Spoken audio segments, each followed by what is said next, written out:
want to talk about the Ukrainians got all of these Nazis. It's amazing to me that just in a few years' time, it's now considered misinformation to talk about the Nazis in Ukraine. Well, let me tell you something. You can find Nazis anywhere. You can find them right here in the United States. In fact, a bunch of the people that they're calling victims and prisoners of war, also known as convicted felons from January 6th.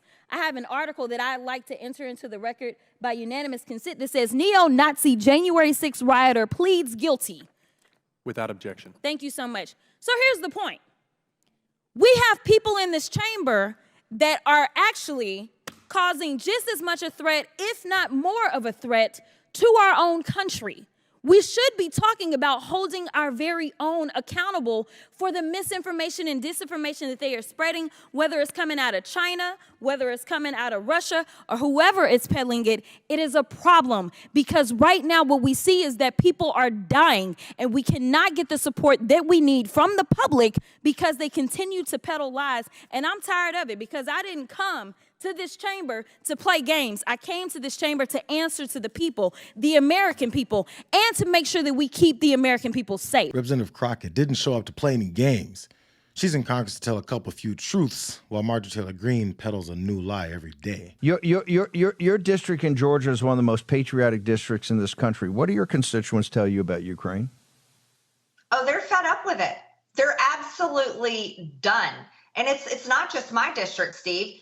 70% of Americans, that shows in polling. That's a statistic that no one can ignore. No one can ignore that. 70% of Americans do not want to send any more money to Ukraine. Notice how propaganda works? Steve Bannon just randomly claimed that Marjorie Taylor Greene's district is one of the most patriotic districts in the country. What does that even mean? How is the district one of the most patriotic? How is that measured in conservative media? You know, what is wild to me is that this word patriot seems to be getting co-opted for propagandists, because that's what they do. All it is an arbitrary ranking of Americans designed to force people into conservative politicians' outlook or risk being called unpatriotic and in opposition to your country. And if you want to stay in the good graces of the random people that are passing out patriot memberships, you'll believe the lies that are told to convince you of whatever it is that they want you to believe. So we're going to talk about what my colleague from Georgia, she talked about misinformation, and I don't know what she was talking about, but nevertheless, we can look at her own tweets and we can find plenty of misinformation, but we're just going to go through one specific tweet. Now, she said that we need to work with Israel to track down the serial numbers on any U.S. weapons used by Hamas against Israel. Dr. Snyder, I may be going out on a limb, but are you aware that that was actually just propaganda that was put out and there actually were not U.S. weapons that were being used by Hamas as she attempted to insinuate in this tweet? I mean, we first of all, I appreciate the clarification. I knew that the question, who were the American presidents, was going to be the toughest one I got from that side. So I appreciate your helping me out.